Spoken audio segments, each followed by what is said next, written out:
Going live in 5, 4, 3, 2, 1. Hello and welcome to the Saturday Showdown, brought to you by Marco's Pizza. I'm your host, Parker Striha. We are still, unfortunately, in Swain Hall. It has been treating us well, but we are very excited to get into Hartnett Hall very soon. We have a very exciting episode today for the Saturday Showdown. It's going to start again like last time. I'm going to be interviewing the head coach of the football team, and then I do have a special guest who is going to be taking over the NSIC segment since Nicole could not be here today. And then we're going to wrap up the show with our Hot Topic segment. But without further ado, the Minot State Beavers football team is currently 0-4 on the season. After a low-scoring 7-0 defeat by the University of Sioux Falls last weekend, the Beavers are still looking to pick up their first win. Today, the Beavers are hosting a tough 3-1 Wayne State College team for Energy Day here in Minot. I'm now joined by Beaver head coach Ian Shields. Coach, how are you doing today? Well, we're doing well. We're excited to strap it on today with Wayne State. Thank you. Last time we talked was 2 weeks ago, right before the Minnesota Mankato game. So I just wanted to kind of bring that up really quick. You unfortunately did lose 52-25, but I thought it was a very good outing for the team. Obviously not as bad of a loss as the Minot State one was 2 years or a year prior. So you kind of talk me through that game and your thoughts following it? Yeah, we played well offensively. We struggled at times defensively in that game. They only punted one time. That was the number 5 offense, or the number 5 ranked team in the country, the number 1 ranked offense in the country going into that game. So nobody's stopped them, and I was really pleased with our offensive effort. Very productive. We averaged on nearly 8 yards a play against the number 5 ranked team in the nation. So we moved the ball exceptionally well that day. Shot ourselves in the foot with really some self-inflicted turnovers, which hadn't been, we hadn't been doing that up until that point. So, but there was 3 plays in a row that really tilted that football game and put our defense on some short fields as well, which made it all the more tougher. So, we played well there against Mankato offensively, and then it's probably in your notes there, but Parker. But it was the exact opposite tale the following week against Sioux Falls. And with that Mankato game, as a team, you guys had a very good you brought up very good offensively, but especially running the ball. You guys ran for almost 300 yards, 4 touchdowns, in a game where the quarterbacks kind of struggled. How crucial was it to get that running game going to help keep you guys in the game? Well, we're a run-first offense. Our quarterbacks didn't struggle. You might look at the stat line as far as the passing stats and say it's struggle. That's not a struggle. It's intentional. We're going to run the ball first. We're a run-based program, a run-based offense. That's by design. So when you can control the ball, control the line of scrimmage, you got a good chance your best chance to win the football game. And then obviously keep the other team's offense off the field, which was part of the game plan going into that Mankato game. So that's our formula. That's got to be our formula. We're going to be different. We're not going to look like the Green Bay Packers or Minnesota Vikings. We're going to do it our way. And we're in year 1. We easily could be sitting right here right now 2-2. We've lost 2 one-score games, and if we were 2-2 right now here at Minot State with the history of this program, everyone would think we invented sliced bread or canned beer. But we're sitting here at 0-4, and we're close. We're really close to getting this thing turned around, but it's going to take time. It's hard to turn a football program around. It's like a battleship. It takes time. Like I said, unless you're Dion or you're Colorado and you got the NIL deal and your son's one of the best players in the country. One last question about that Mankato game. Obviously, loss, never good. You don't want to do that. But how happy were you overall with the way this very young team played against such a highly ranked team that we also kind of compared to like the Georgia, Alabama of this conference? Yeah, I was it's a double-edged sword. One, let's start with there's no moral victories in this sport. Like you're playing to win. Our guys are competing to win. At some point, we will expect to win. But we just have our mentality is not there yet to close out games and to win games. And it just takes time. It takes recruiting. It takes culture. We're on our way there, but we're not there yet. And so it was a good step against a good team. We got a long ways to go to be the type of team we want to be. And last week you kind of touched on it earlier. Very different game than the Mankato game. A lower scoring 7-0 loss to Sioux Falls. So what were your thoughts following that game where your team didn't have the success that you may have wanted them to have? Yeah, I mean, like I said, you want to win. I mean, you're playing to win. That's why you get on the buses and the scoreboards are on. You're keeping score. So it's a hyper-competitive world we're in. Sioux Falls, that's a proud program. To go on the road, to be in a one-score game, to have every opportunity to win that game. That's a team that's won national championships there at Sioux Falls. Like, we haven't here. That's what that game came down to. They made a few more plays than we did. We had plays there to score touchdowns. We missed some guys open. We fumbled the ball going in to score. It could have been a lot different football game. And we could have won that game by 2 or 3 touchdowns just as easily as we lost it by 1. We played phenomenal defense. It's the best our defense has played. I believe it's the lowest scoring output of an opposition since 2011. Wow. Right, so like our giving up 7 points is a phenomenal effort by our defense. Coach Bruno, our defensive staff, had a great plan. Our kids have bought into it. We had some great efforts across the board defensively. So I was really excited to see that. And it was a very similar feeling after the game, the Mankato game. Like, wow, we played really well on one side, not quite good enough on the other side. And so hopefully we have yet to play a complete football game. So the goal is today against Wayne State is to play a complete football game as a team, offense, defense, and the kicking game. Yeah, and I'm glad you brought up the defense playing well because I also had that down. Very strong showing defensively. 4 sacks and 2 turnovers, and obviously only the 7 points allowed is great for any defense. I mean, I think we kind of touched on, but how happy were you with your defense's performance after a tough loss to Mankato, coming out and only allowing 7 points? Yeah, it was a tremendous effort. Like I said, I think there's a great plan. I think our guys have bought into the plan. I think we get some guys flying around making plays. We control the game up front in the line of scrimmage with Lafayette Bade, Emmett Espino. Ryan Tenholzer made some plays off the edge. We need him to do that. Carson Psycho at middle linebacker made a ton of plays. And then Nylan Miller-Levi played what I thought was his best game outside of corner. And there was a matchup there that we needed him to win, and he did by and large. Isaiah Bigby is probably the bell cow of our defense throughout the whole year, played well. So a lot of guys stepped up. Connor Raceman was his first time ever on the field, a true freshman. And I think Connor played 36 snaps and had like 5-6 tackles. Wow. Like, you guy got his first shot to play, took advantage of that opportunity. So there was guys all over the place defensively flying around. Like I said, we're going to need to keep it up. We got a big challenge today with Wayne State. This is one of the better offenses and arguably the best quarterback in the conference. We're facing today a back-to-back conference player of the week on offense the last 2 weeks of this quarterback here today.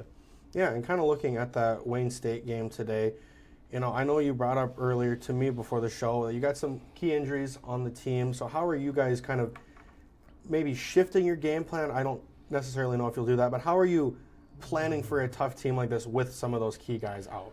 Yeah, I mean, it's that point of the season where you start losing a few guys, bumps, bruises, or things more significant than that. So, but football's a game of attrition. It's next man up, and that's just the way it works in college football. It's a physical game, so you're not going to be full speed after week 1 typically. So we're hanging in there. We're not playing quite with a full deck, certainly offensively right now. But nobody's going to feel sorry for you. This game is going to kick off at 1 o'clock regardless. So and we're excited, to go play. And then when someone goes down, it's like it just happened on defense last week. Someone goes down, someone else has an opportunity to step up and get their shine on, and it's time to go make a play. Yeah, and I mean, how crucial is this experience? I know you brought up Connor Raceman last week, first time ever seeing the field. How crucial has that experience been for guys like him and even guys today that are going to have to step up with definitely some big starters out?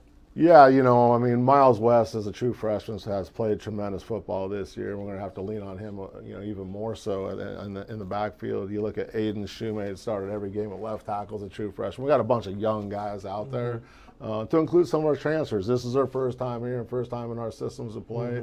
We're growing. We're growing as a team. We need these guys to take advantage of the experience, not only today, but through the rest of the year. Keep the arrow pointed up, keep getting better and better, hopefully, and on the right end of the scoreboard a few times this year. And then I would expect, not looking too far ahead, but all this experience is going to pay off down the road with all these young guys getting a lot of action. Yeah, and I just got one last question for you today. And I mean, it's something we brought up last time we spoke, is that you're rebuilding a program and you're basically at ground zero this year. At basically the halfway point of your first season here in Minot. How do you think the team has been progressing, and how excited are you for the future with such a young, inexperienced team? Yeah, I'm really excited. I'm excited about the direction we're headed. year one is in these rebuilds, it's painful, right? Like there's growing pains, there's lessons to be learned, it's not easy. And everyone's doing everything together for the first time, coaches included, by and large. And so we're growing and working through together, but everyone's working hard. Our guys have kept the players, our leadership council's done a phenomenal job with our locker room. Like, you know, there's no flinch in this group. Nobody sacked their bats yet. So we're working at it. We're trying to get it right. We got to keep adding to our roster in the recruitment and development of the program as well, and get some more good players in here. And it's a process. It takes 2, 3, 4 years until you get it where you want it to be. But right now we're working towards it. Yeah, absolutely. Well, I appreciate you joining us today. I know you're a busy guy, so you got to get going. But once again, this has been head coach Ian Shields for the Minot State Beavers football team. Big game today at 1 o'clock, Energy Day against Wayne State College. Be sure to be there at Herb Parker Stadium. Once again, this is the Saturday Showdown. We are going to take a quick break, and when we come back, we are going to be previewing some very big NSIC matchups for you today. So don't go anywhere. Here, roll Beavs. Thank you to all of our underwriters. Trinity Health is a comprehensive healthcare system based in Minot, North Dakota. Fiance, with all your prom and bridal needs, located in downtown Minot. KCJB 910 AM, Minot's news and information station. Buffalo Wild Wings, wings, beer, sports. KIZZ FM Z94, playing today's hit music. Mix 99.9, Minot's music mix. SRT, offering a number of services including phone, TV, internet, and security. KRRZ, 1390 AM, Minot's classic hits. KZPR 105.3 FM, Minot's rock station. East End, where the poor is worth so much more, located in downtown Minot. Qdoba, easy, on time, full of flavor. Nice Impressions, no job is too big or too small, located in downtown Minot. MSU Beavers Hockey, online info at msubeavers.com. Forward Communication, connecting professionals in the Midwest. El Azteca, authentic Mexican food on North Broadway near the airport. MSU Theater Department, year-round entertainment. Red and Green, MSU's student-run newspaper. MSU Bookstore, for all your campus needs. Minot Nutrition Addiction, offering healthy smoothies and meal replacements on the go. HBarB Construction, for all your oil field needs. Bear's Cat Donuts, located on Broadway across from Minot State campus.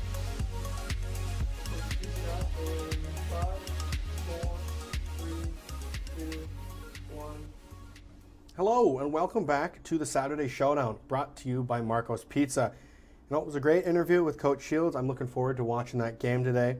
But now that we are back, I am joined by a brand new student here at Minot State, baseball player Gage Eastlick.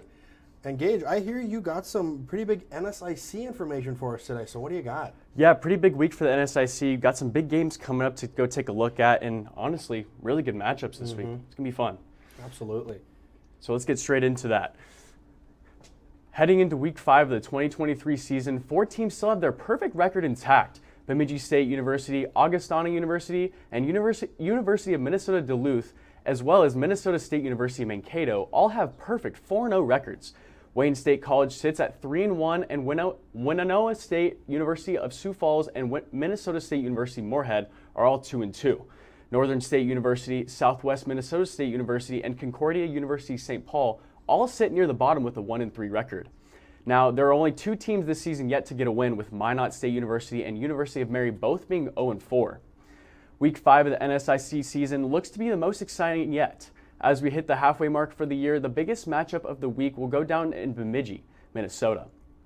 The number 4 ranked Minnesota State University Mankato Mavericks will be hosted by the number 9 ranked Bemidji State University Beavers.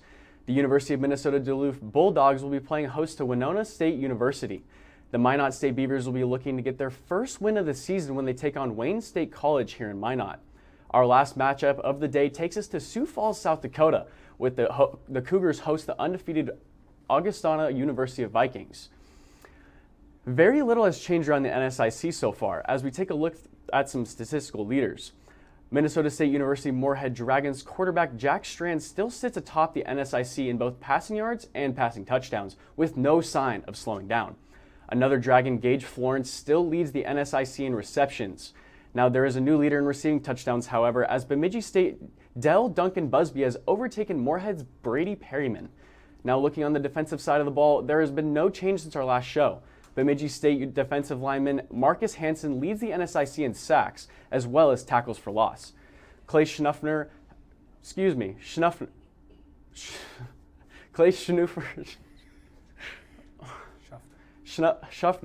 from Winona State leads the conference in tackles. From Jacob Bird from Wayne State College is the leader in interceptions. Now, pretty big news there going on in NSIC. I'm really looking forward to this week to see how the games go this weekend. Yeah, absolutely. I'm personally really looking forward to that Bemidji State Mankato game. Obviously, number 4 at number 9, 2 very tough teams, and kind of like Coach compared a couple weeks ago. This is kind of like a Georgia-Alabama game. 2 very tough teams. I could say it's a very good test for a competition. And obviously, Moorhead, they're leading. Their offense has been crazy. Gage Florence, Jack Strand still leading the conference in all kinds of passing and receiving stats. But don't go anywhere. We're going to take one more quick break, and when we come back, Gage and I are going to be going over our Hot Topic segment. So like I said, don't go anywhere. You're watching the Saturday Showdown, brought to you by Marco's Pizza.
Hello and welcome back to the Saturday Showdown, brought to you by Marco's Pizza.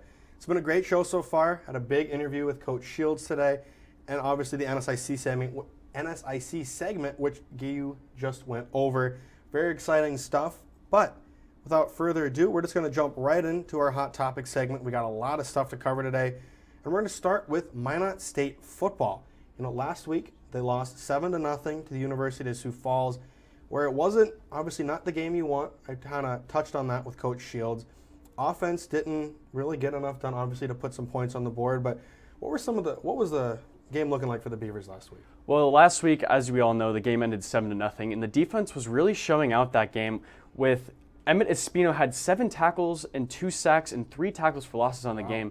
You know it's a big game when the defense is going on.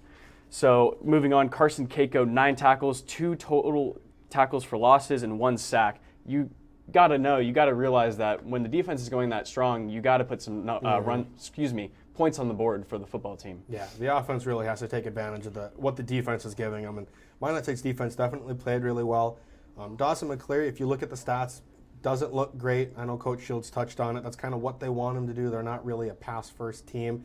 Only 4 for 14 for 38 yards and interception. So when you look at it on paper, it doesn't look great, obviously. But the running game was good. 46 carries for 156 yards. Evan Lovett, Miles West kind of led that. And USF didn't have their best game, obviously. They were really productive on the ground, but they didn't really do a lot else, obviously, only putting 7 points on the board. Well, when you have a defense like Minot does, especially in that game, it's kind of hard to get the defense or the offense rolling. Mm-hmm. So, moving into this week, I just really want Minot State to keep up with that pressuring on the defense and hopefully score some more touchdowns this week.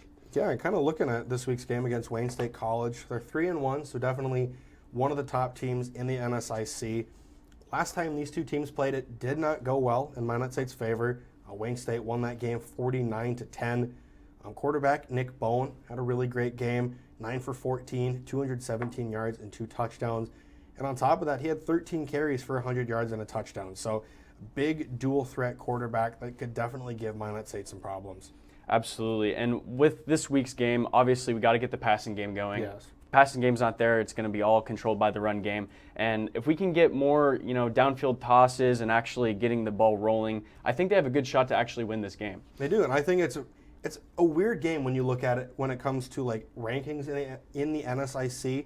Minot State's averaging the least amount of passing yards per game with only 84, but Wayne State is the worst passing defense in the conference. They're allowing almost 300 yards a game.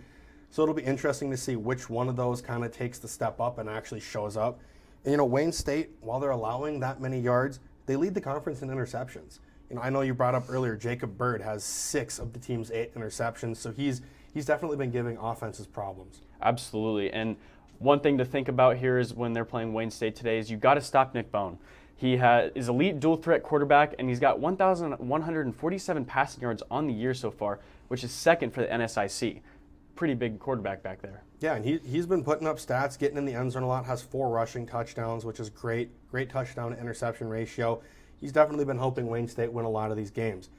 But if you're Minot State, another key to the game is you have to dominate the line of scrimmage.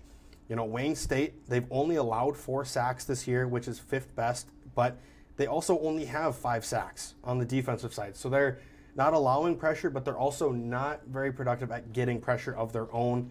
And Minot State, they have 6 sacks, or they've allowed 6 sacks, and they have 9 on defense of their own. So it'll be kind of interesting to see which line kind of takes that step up and actually not really dominates the game, but kind of sets the tone for the game and controls it. And Minot State, they're also a really good rushing team. They have, I think, 270 rushing yards per game on offense, which is awesome. But they're going against a really stout rushing defense that Wayne State has. Absolutely, and with their rushing defense, they need to kind of be able to go both ways here with the ball. We mentioned it earlier, but if you can't get the passing game up, it's going to be a tough game for the Beavers. So they really got to get something going early in the first half. Absolutely. And now kind of moving on from Minot State football, we're going to take a really quick, I won't say preview, quick look at some high school football around the area. The Velva Drake Animus Garrison Aggies are now 7-0 after defeating the then 3-3 Stanley Blue Jays 60-20 last night in Velva. Really big game for the Aggies. I believe it was their homecoming game against not a great Stanley team. It's a good homecoming game to have right there, I can tell you that. And then you kind of look, Bishop Ryan, very close to Minot State. They went and played Delax Burlington, ended up losing 14-8. Very stout defensive game, kind of similar to that Minot State USF game. But that could be a playoff matchup. You never know. Delax Burlington and Bishop Ryan are most likely both going to make the playoffs. And then Minot High traveled all the way to West Fargo to play the West Fargo Cheyenne Mustangs. Unfortunately, did not come out with a win. They lost 28-20. Tough matchup there. That's not something you want to have, especially with a close game like that. Two good teams. Minot and West Fargo, both 5-1 on the season, so you got to make something happen there, especially with a tight game. Mm-hmm. Yeah, and kind of looking past that now, other college football around the region, there's some big matchups today. And funny enough, it's North Dakota against South Dakota in both of the ones. We got North Dakota State hosting the University of South Dakota today. Kickoff at 1 o'clock. North Dakota State still sitting at that number 2 position in the FCS rankings, so that could be a very good game here in Fargo, or there in Fargo. Definitely, especially with North Dakota being 3-0. They're going to want to hold that record as long as they possibly can, so they're going to be playing their tail off today to make it 4-0. Yeah, and then you go a little bit farther up to Grand Forks. University of North Dakota is going to be traveling to play South Dakota State University down in Brookings. Fighting Hawks, their only loss of the year was to an FBS team. They lost 42-18 to Boise State 2 weeks ago. Big loss for them, but they're playing the number 1 ranked FCS team in the country, so that'll be a really big test for the Fighting Hawks, and I think if they can come out and have a really good game, it's going to prove well come playoff time. Absolutely, and let's move on to Minot State sports, actually. The men's hockey team had their first home game of the season yesterday, and I don't know if you were paying attention to it, but it was a really good game. I got to go to my first hockey game of all time, and I definitely loved going, and I'm going back for sure. They defeated Liberty University 3-2 out after a shootout, and the first 3 shots taken from both teams were all missed, and the goalies blocked all of them. Saved all of them. And with the last shot of the night, Minot State landed their first and only goal of shootouts and ended up winning the game 3-2. Wow. Definitely, a big night for Minot State, obviously. First home game, like you said. It was free admission to everyone, I believe, because they raised their national championship banner. Wish I could have been there. I'm sure the Mesa was packed, especially with students. Everyone loves to go out and support the Beavers. Kind of taking a look at women's hockey for Minot State. They're currently sitting at 0-1-0. They lost yesterday 3-1 to Midland University. Not a great showing for them, but I know, long season, and they're definitely going to be looking to get back to that national championship game, which they lost last year. They do play today against Midland University at 4 o'clock. Absolutely, and looking back at that women's hockey game yesterday, in the closing stages of the third period, the score was at 2-1, and then there was a late goal by Midland to really put the game out of reach for the Beavers. So tough outing, but they have a game today. They can really make it up today if they put on a show. Mm-hmm. And then kind of looking, we got 2 more sports. We'll talk about soccer. They're 4-3-1 on the year. So winning record, always great. I know our soccer team's always been really good. Last Sunday was their last game. They tied 1-1 with Minnesota State University Mankato, and they do play again tomorrow against Augustana at noon. Good showing for the soccer team. I'm hoping they can make the playoffs again this year and hopefully bring home a national championship. Absolutely. Early in the season when they started their season going on forward, they won their first 2 matches, I believe, and they were looking pretty strong with, I believe it was 4 goals to start the year on 2 games. They just got to come back and really work to try to get back up in the points and really win the next couple matches to really solidify their talent. Yeah, and to just round it out really quick, volleyball, unfortunately, 2-11 on the year. They've been really struggling. They lost 3-0 to Southwest Minnesota State University yesterday, but they're playing again today against Minnesota State University Mankato in the Dome, and that game's actually going on right now as we're sitting here talking, which is big for this Beavers team. Might have to go out there before the football game tonight. Looks like a fun matchup. Absolutely. Well, Gage, I appreciate you joining me today. It has been a great episode of the Saturday Showdown. Had a great interview with Coach to start the episode off. Then you took over for the NSIC segment, which was really insightful. And obviously we had a lot of information to cover for this Hot Topic segment. But yeah, this has been the Saturday Showdown brought to you by Marco's Pizza. I'm your host, Parker Striha. And I'm your co-host, Gage Eastlick. And we look forward to our next episode, which should be, I believe, in 2 weeks, Minot State's next home game. So, once again, this has been the Saturday Showdown brought to you by Marco's Pizza.